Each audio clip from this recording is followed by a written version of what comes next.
This happened to me back in 2012. I was attending college. College was pretty far away, so I had to rent out a room with another dude. This said person is into X and paranormal stuff and was said to be put through college because their Christian parents hated their way of handling religion. He's a bit of a weird fucker, but so am I, so I got along with him pretty well. Let's call the dude Alex. Alex talked about lucid dreams all the time. He showed me full-blown e-novels of lucid dreams they had, drew rough pictures as well. The dreams look RPG-based most of the time. They played RPGs, so nothing really wrong with Alex, besides the fact that they remember their own dreams more than usual. One summer morning, Alex slept in. Looks in pain when they were sleeping. I try not to wake them up. They are not budging. I whack him with one of his sketchbooks, whispering, "Power of the gods compel you." He is unresponsive other than their face twisting in agony. Okay. I left them for class. During breaks in between classes, I found Alex in a balcony drawing some really weird stuff. It's some dude getting walled in by a room. Alex looked cheery for someone who slept pretty badly.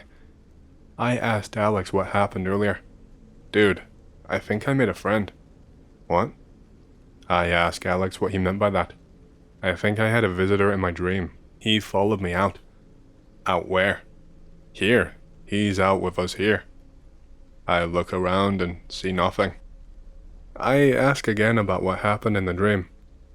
"I was getting walled in, like this guy in the sketch." He taps to the sketchbook. And then as the wall stopped, I felt my shoulders being pressed down. I wasn't getting walled in by anything anymore. I heard a voice that told me I should have gotten myself in a better situation, and then it laughed. I think I woke up after he laughed. I felt something hit me, but I could not move my eyes open or anything like that. Then I felt my shoulders grab back, and I could suddenly see him move again. Alex then starts to describe that he walked around a dream version of our room, and says he saw who the voice belonged to. The guy was apparently a bald weirdo with fangs and pointy ears. The Baldy said that as long as Alex manages to keep a hold of his surroundings, he would not have a dream like that again. Alex said nothing bad happened after that, but he said he keeps hearing the Baldy's voice after he woke up. I start to regret hitting him with his sketchbook. Classes start again, so I try to get Alex's predicament out of my head while studying. The following days were fairly normal. I kept joking with Alex, saying he still talks to the Baldy. I didn't realize that for him, he really was talking to it. I start to wonder if it is a demon. One day, I'm using my laptop, doing my homework while talking to Alex. Alex remarks that Baldy kept him in line by giving him reminders. I ask him this: "Does Baldy remind you that you're gay for talking about him all the time?" The laptop suddenly freezes. Alex retorts that Baldy did not like what I said. He goes quiet for a while and retreats to his side of the room. My laptop had unsaved homework. I curse Baldy for making me waste half of my day on redoing everything. After that incident, I start rifling through Alex's stuff. I find a shit ton of matches and candles. I find a sigil drawn onto a piece of paper. Moments after finding the sigil, I find several more smaller ones hidden behind furniture and in between his stuff. I look through sketchbooks. I see Baldy's stupid fang smile plastered through some pages. In one page, Alex wrote that he has been feeling less depressed because he talked with Baldy all the time. I noticed that in the past week, he talked a lot less to me. I feel stupid for feeling threatened that some imaginary cue ball is stealing my friend's attention. I realize that Alex might have some more screws loose than usual. I hatch a plan to divert his attention from Baldy. I read up online that a change of diet could help with schizophrenic symptoms. I do my best to start changing our snacks and keep offering them to Alex. I eventually take on cooking and try to keep Alex from eating garbage that makes him worse. He stops talking to me about Baldy at this time period. I feel triumphant. I didn't realize at this point Alex caught on to my move, but he misread my intentions. "Hey, Anon, I know you're trying to hide it, but I don't roll that way." I start glaring at him and ask what he meant. Baldy told me. He knows you're gay and wants me to accept you for who you are. Motherfucking hell. I try to calmly explain that I only cook and buy healthy crap, just so he stops acting so weird. Later that night, while he sleeps, I find Alex's sketchbook and tear a picture of Baldy into pieces. I find out in the same hour that we have a blackout. This blackout lasted for the next 16 hours. I talk to Alex less during these next few months. He eventually stops accepting the food that I cook. I try to sneak in glances of his dream journal when he is not looking. There are way more mentions of Baldy. It's mostly nightmares written down of him. I look for sigils. I find that they periodically get moved around the room. There are melted candles and burnt up matchsticks that show up in the trash. This is not good. I try to talk to him when he gets back from class. "Hey, Alex, been a while since we last talked." He looked even more tired than usual. He had lost weight from buying and eating mostly junk food. This guy would eat like 2 small packs of Oreos and call it lunch. He didn't even eat breakfast and would eat 1 small pack of chips as dinner. He was a twig at this point. He glances at me and for a second, it looks like he would ignore me. Then I hear him croak out, "This sucks." I dive in. It's Baldy, right? Yeah, that guy is not letting me sleep. I asked why. He is everywhere in my dreams, even the ones I try to craft for myself. I try to keep him out of it, and he finds me. He is killing me every time, Anon. I think he is really killing me. I handed him a mirror, replying with, "No shit, man." He can hear us, you know? I'm scared. I ask him what made Baldy stay for so long. I don't believe for a second that it really was a demon, but I still want to give Alex a peace of mind. I offer Baldy my hair and blood. What? Alex said he told Baldy he would not believe he was real. Then Baldy asked him to offer him something of substance and make him believe. Like the dumbass that Alex was, he gave something that belonged to his body. Alex goes on to explain that the reason Baldy is wreaking so much havoc is because he believes that Alex is his property. I am at a loss for words.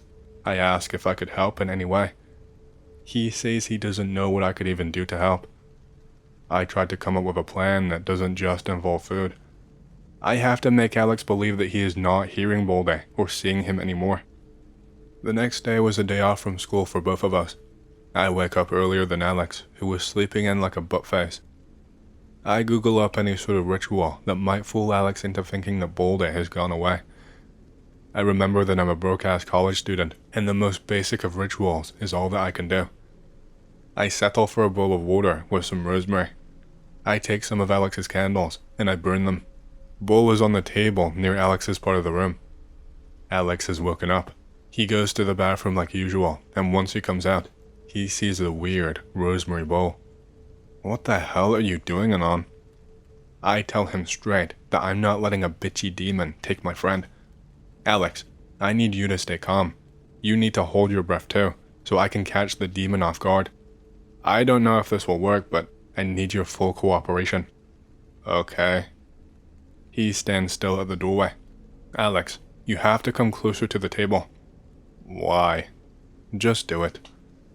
He inches closer and stands still once again. Alex is a shrimp compared to me, so it was easy for me to hatch up my next step in the plan. I dunked his face into the bowl of water. Alex's first instinct to this was to squirm out of my hand, tracking water all over the table. I screamed out no and grabbed the back of his head again and dunked his face in further than the last time. This time he stopped squirming and started groaning. I took this as a sign of cooperation. This is for your own good, Alex. If the demon senses that you might die, he might leave. I hold his face further in for the next 5 seconds. Alex, if you can't take it anymore, I will let you go. Don't breathe in the water. 10 seconds later, Alex taps his hand out as a sign. I let go and watch as Alex exhales and coughs out water. I realize that this looks like attempted murder. Aw, shit. I am going to jail.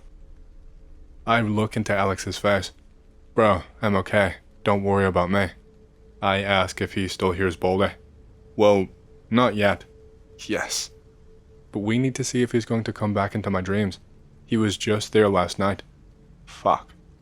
A few minutes go on as I clean the table of the candles and bowl. I ask Alex while I cleaned, "Alex, you're not mad?" He shook his head and looked into the bowl. "We need to get rid of all of this. I mean, if Baldy has realized that I am still alive, I don't know. I just hope this works." We both wait for a while for the candles to burn down. We buried the bowl and the candles outside in a park. I notice rosemary flecks on Alex's hair. I try not to point it out in case he thinks it's a good omen. Apparently, rosemary is good for warding off spirits, so I was hoping that is enough for him to believe he is safe. Later that night, Alex tells me he has been feeling better the whole day. I tell him that's good and say if he ever needs help again, I will be there. I turn the lights off. I head to sleep. I kept tossing and turning in my sleep. The weather was cool at night, but for some reason I was sweating buckets. At some point, I wake up and see the shadow of a person head straight from the foot of my bed to my side. I feel awful when the shadow walked towards me. I spotted pointy ears on the shadow from what little light there was in the room. Motherfucker. I drift off to sleep after what seemed like 6 hours. The darkness segued into what looks like a park full of dead trees.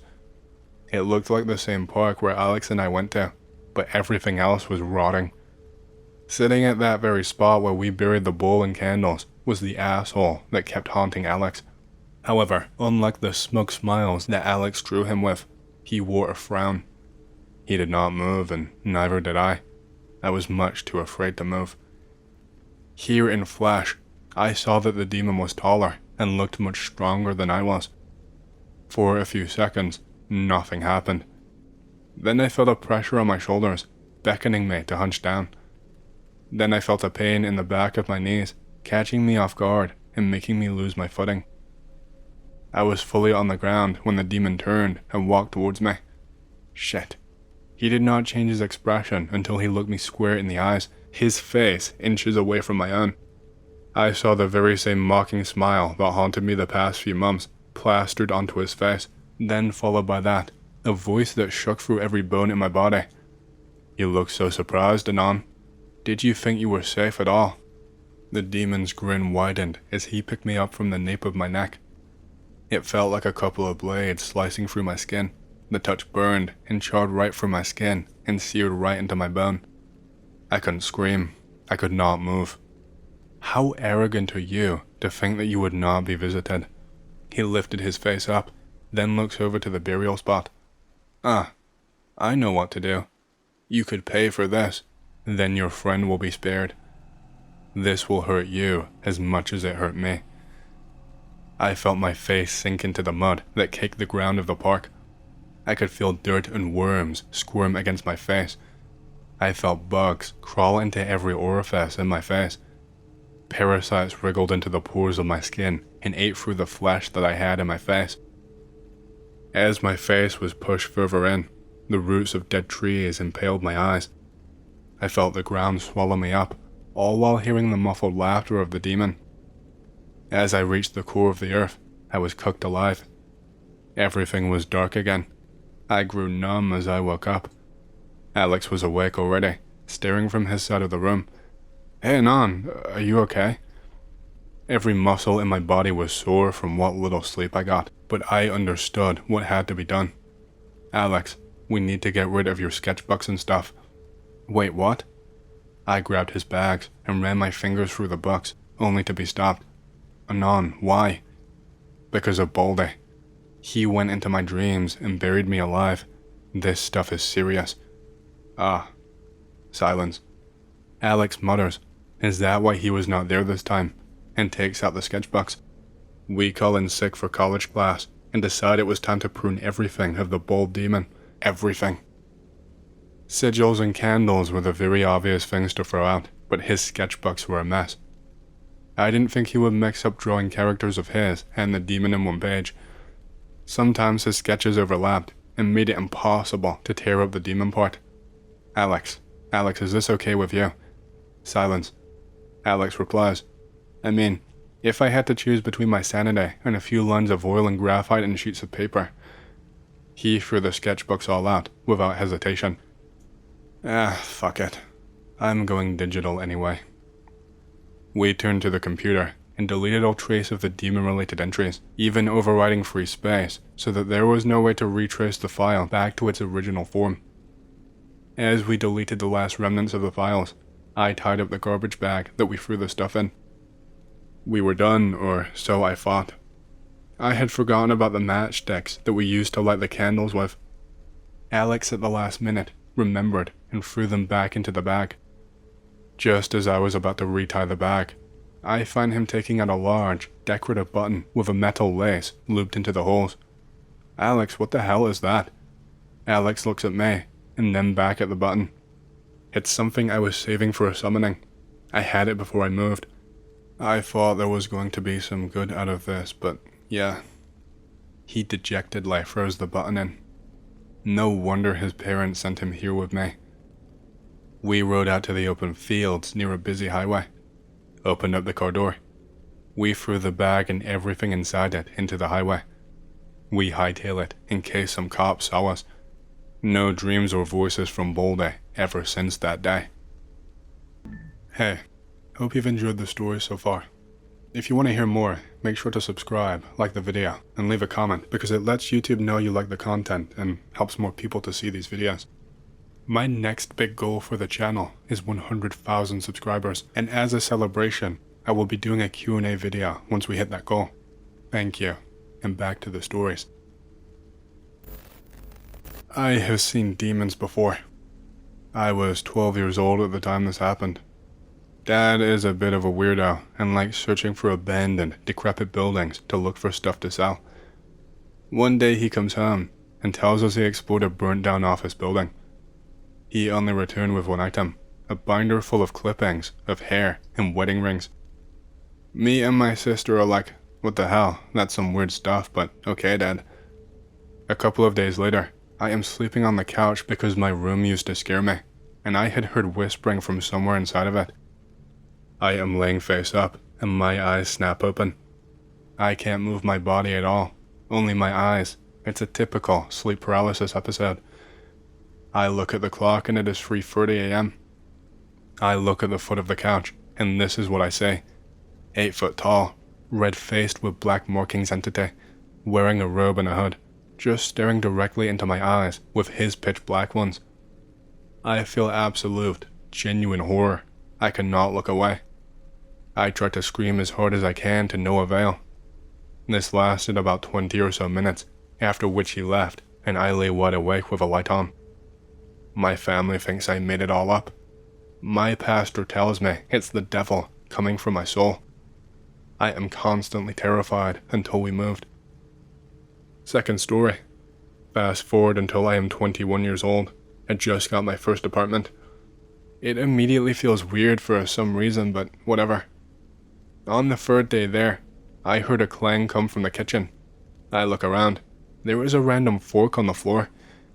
I had a few forks in the drying rack. Whatever, weird stuff. Things are a little quiet. The bedroom door keeps opening and closing slowly and randomly. No rhyme or reason to it. I have seen knives and Tupperware on the kitchen floor. One night I am sleeping. It's 3 a.m. again. I heard the loudest thud ever come from the hall. I investigate and see a high metal kitchen table laying on its back in a very weird position from where it was. Alright, fucker. Now I'm a little freaked out. Another night after, I am sleeping. I wake up, not sure what time it is, and damn, it's sleep paralysis again. I don't see anything, but it is freezing, and I feel that sense of dread. I feel a slight touch on my foot. It's slowly moving towards my ankle. Another hand touches the next foot. I am being dragged slowly by my ankles towards the foot of the bed. I am trying my hardest to scream or move. My legs are dangling off of the bed by now. I finally somehow get the power to scream, "Jesus Christ is my Lord and Savior," a few times. The hands release. I can move again. Screw that shit, but I can't move house, and I don't know an exorcist. Things are chill for a bit after that. One night, my GF, who has witnessed the utensil thing in the door, me and her were watching a horror movie. After it was over, we sat in the dark, just talking.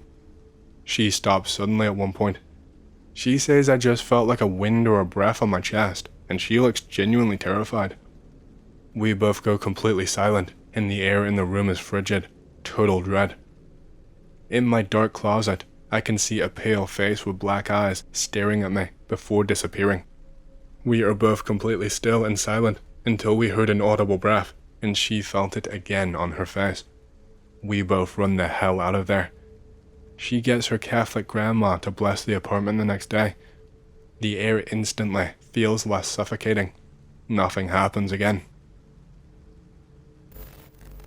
This is my account of living in a haunted house with demonic activity for a year and a half. First, a little bit of history, as the house has always been in my family since it was first constructed. As a very young kid, my great aunt and her sister lived there. They were my grandpa's aunts, and never had kids of their own, as far as I can recall. They both passed away when I was very young, but I still have the faint memories of visiting them and hearing one of my aunts comforting and comical cackling every time she cracked a joke. After they had passed on, my grandpa inherited the property, and I would usually stay out there with my dad and sisters during our annual Christmas get-together, while the rest of the visiting relatives would stay at my grandparents' house in town. It was during this time that I began to see the ghosts of my great aunts, as well as a farmhand who died at that house. As a kid, the farmhand is who frightened me the most, as he would typically appear in the early morning hours, right outside the bathroom window, typically only when I looked in the mirror. There is nothing more off-putting than a ghost watching you while you shit. The house was set up in a way that there were two entry doors, one that led to the main entry and one that led up to the living room, which was rarely used. When you entered through the main door, there were two sets of stairs, one going to the main level and one going down to the basement. On the main level, there is a beautiful sunroom where my grandparents kept plants and books and where I would enjoy reading. The sunroom was added to the house in the 1950s, and I used it as my study. There was also a kitchen complete with table and fixtures from the 1920s to the 1950s, a bathroom where I would see the farmhand, a living room, and a bedroom that sits between the living room and the hall to the bathroom. By the bathroom, there is a narrow staircase that leads to the upstairs bedroom. The hall abruptly ends at the top of the stairs, with a bedroom on the left and a bedroom on the right, and an attic behind both bedrooms that is only accessible via a door in one of the bedrooms. Downstairs is the basement, which had some mold, and contains a washer and a dryer, and is where I would do my laundry. Likely place. Be me. Right after college, I found a job up north, not far away from where my grandparents live. As mentioned, my grandparents own two houses, but the house in the country sits empty. However, they keep the heat and the electricity on all year round. I asked my grandparents if I could rent the house from them, as they would get a little bit of money, and the peace of mind knowing someone is looking after the property. My grandparents agree, first denying rent, but I insisted I give them something at least. So we agreed to $100 a month. Dirt cheap, I know. It's a win-win, really. House is beautiful, Cape Cod house in the middle of the country, built in the 1920s or 1930s. The house is in overall good condition, with a few flaws here and there, and a little mold in the basement. I am hyped AF to be an amateur ghost bro and getting to move into a haunted house. I get all of my stuff unpacked in my new home. I am instantly happy. I decided to sleep upstairs in the bedroom that I would always sleep in as a kid during Christmas. The first few nights go well, with the odd noises happening here and there, the noises I was accustomed to as a kid, a few bumps and what sounded like footsteps. The next few nights I start to hear what sounded like whispers coming from the next room at night.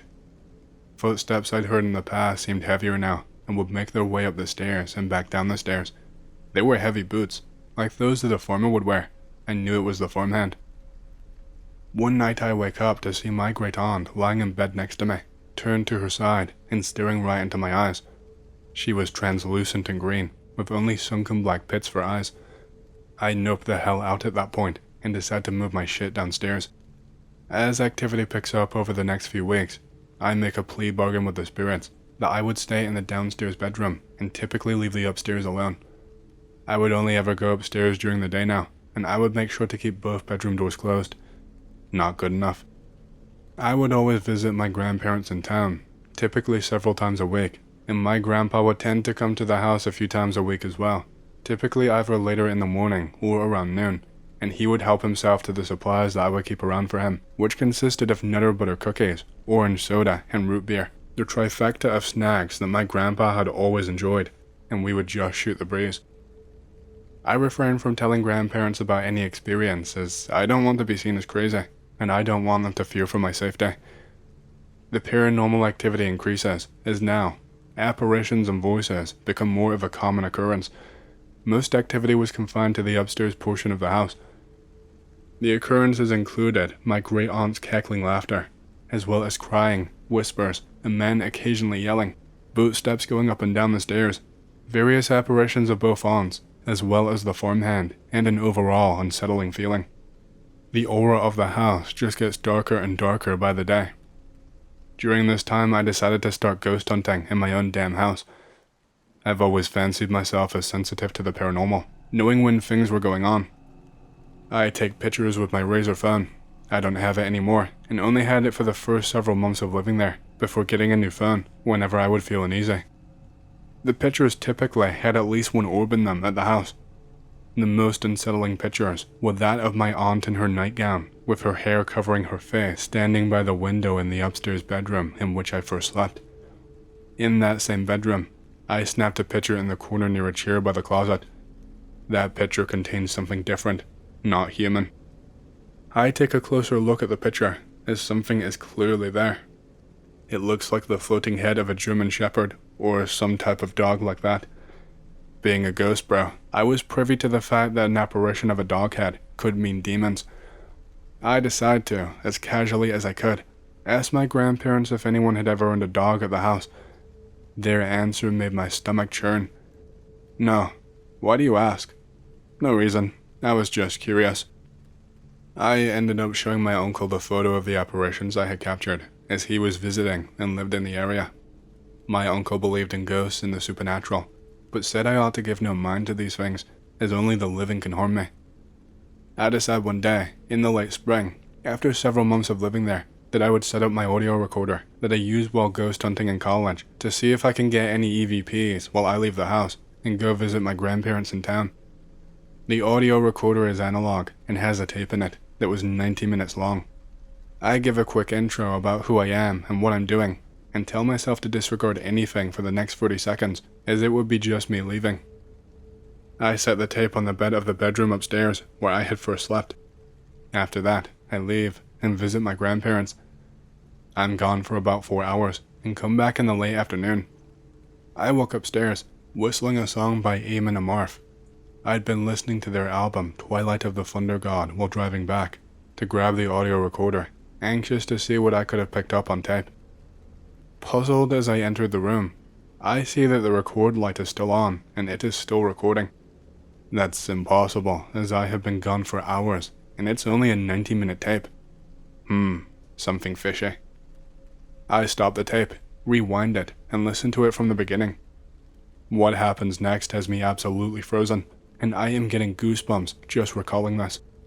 I rewind and hit play, listening to myself giving the little intro and setting it down on the bed. Next, I hear myself walk down the stairs and open up the door and turning on the car/leaving. A few moments pass by, maybe 10 to 20 seconds, and I hear a few clicks. Next thing I hear is me walking up the stairs and whistling that song. I turn pale, more pale than I normally am, knowing that something in this empty house stopped the recording after I left and started it back up as I was entering the house again. Weeks go by and spring turns to summer and summer to fall, and the paranormal activity does nothing but increase. I become an alcoholic. I can't handle the insanity, and I start to drink and get drunk on almost a nightly basis. There is no peace while the sun was down, even when I had some of the lights on. Simple tasks like doing laundry in the basement became a nightmare, and, since the nearest neighbor lived a mile away, I would try to drown out the noises by playing really loud music when I had to do laundry, or if I wanted to read in the sunroom at night. I couldn't do these in the quiet, as there was no quiet. There was never any quiet, and if there was, it was only due to something far worse making its presence known in the house. I would try falling asleep at night, only to hear crying, stomping, yelling, and laughing coming from the bedroom above me. The bedroom which I'd never slept in, oddly enough. I flat out avoided that room. One night I am asleep, and I get awoken around 3 a.m. by a thud so loud that it shook the house. I'm a heavy sleeper, and have, in the past, slept through alarms. This thud was so loud I actually felt it. It vibrated the floor. I decided against even investigating it. Decided to not even leave my bed. My bedroom was the only place I even felt somewhat safe, as I would keep the door and curtains closed. The morning comes, about 8 or 9 a.m., and I'm awoken again by a familiar sound, a friendly one.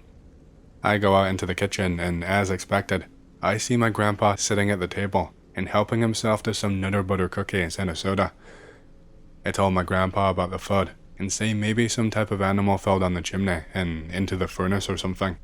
He asked if it could have been the pipe settling or the furnace turning on, and I've been acquainted with that house well enough that I knew damn well that was not the case.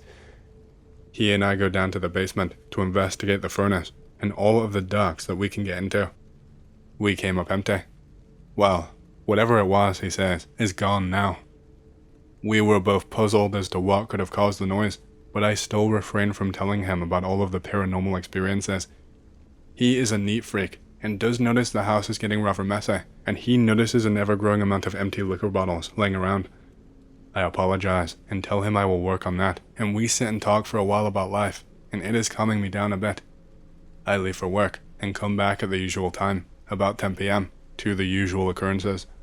They just keep getting more numerous and louder, as if they're trying to drive me away. I plead with them again to let me stay. That plea turns into a demand. I inform them that I am willing to share the house with them, as long as they are respectful of the fact that this is my house now. The activity, while still commonplace, goes to a lull for about a few months, with the activity picking back up again in the winter and continuing through the summer.